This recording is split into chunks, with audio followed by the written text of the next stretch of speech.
dalam sejarahnya manusia lebih cenderung mengikuti kebiasaan nenek moyangnya dan orang-orang yang di masa lalu, bertaklid kepada cerita-cerita masa lalu, bernostalgia dengan masa lalu yang kita nggak pernah ngalami. Dan manusia cenderung menolak realitas untuk mengikuti kebenaran yang real. Mungkin keberadaannya Rasul, keberadaan utusan, keberadaan kebenaran itu dalam sejarahnya selalu ditolak, selalu ditolak, selalu difitnah, selalu difitnah, selalu diolok, selalu diolok. Nabi Muhammad ditolak, sehingga setelah Muhammad menunjuk penerusnya ditolak perang. Nabi Isa ditolak, tapi setelahnya baru diterima.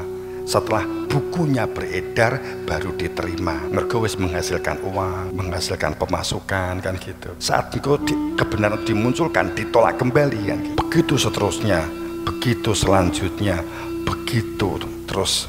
Itulah budaya, sehingga mengikuti ajaran risalah Rasul dengan akhirnya mencoba-coba menafsir-nafsir dan mengira-ngira. Itulah kebiasaan terus menerus yang terulang, terus mengulang. Mata budina bin duni ila asma'ana sama itu antum wa abaukum dan seterusnya bla bla bla bla bla begitu ya. Padahal jelas sekali ayatnya di dalam surat Yusuf 40 jelas banget diancam hebat. Akeh menungso beragamanya karena angan-angan, karena tafsir-tafsir, karena kira-kira, nggak tahu persis, hanya dari bacaan, hanya dari katanya dan dari nenek moyangnya sudah menganggap bahwa di dalam kebenaran. Makanya rasional, akal untuk digunakan bahwa apa iya beragama itu kehidupan ini hanya sebuah mengikuti tulisan, mengikuti orang yang sesungguhnya tidak mengenal Tuhan, tidak mengenal akhirat, tidak mengenal kehidupan kecuali hanya bacaan dan buku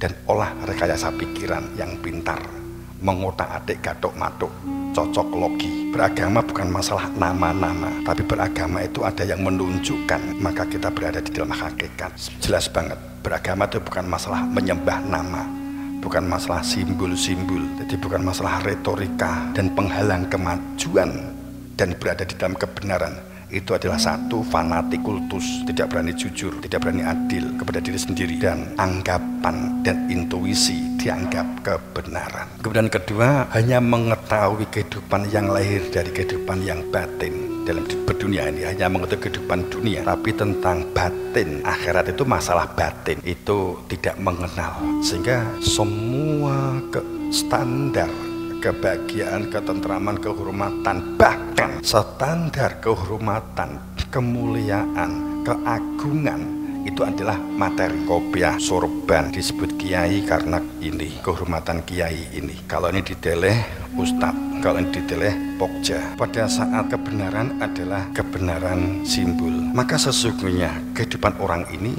dalam perilaku ragu-ragu dan bermain-main dalam kehidupan dunia. Karena kehidupannya sungguh-sungguhnya adalah berada di dalam dada, di dalam batin, tentram.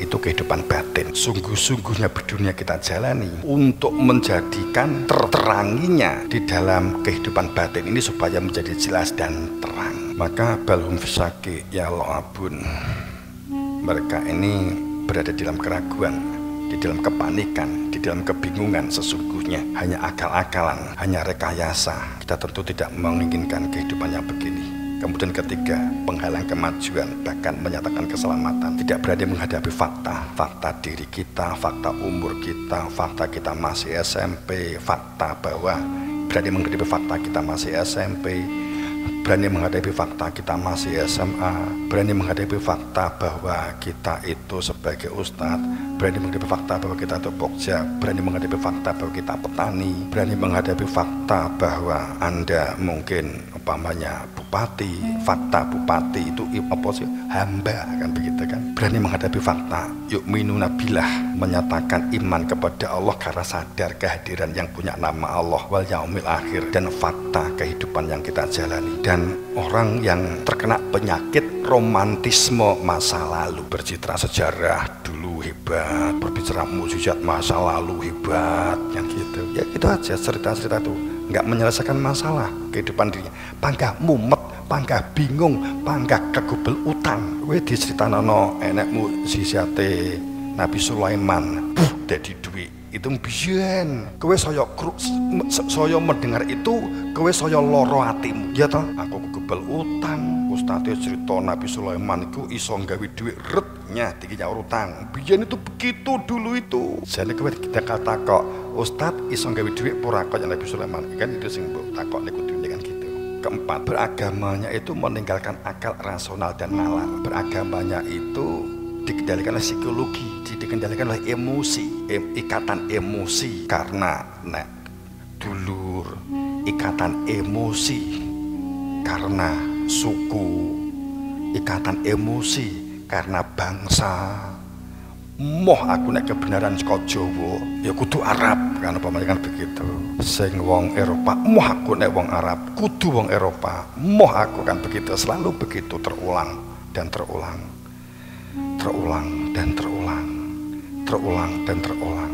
Maduke piye ndang diringkes sing tampak sing bener-bener sing salah-salah ndang diringkes sing salah nek pancen salah gitu loh Jan ya. Kemudian cenderung bermain konsep, bermain retorika, bermain hafalan daripada realisasi aksi fakta. Padahal semua tahu kesadaran, pemahaman, pencerahan itu hanya dapat jika kita melakukan pengalaman aksi. Hafalan itu akan menguatkan imajinasi.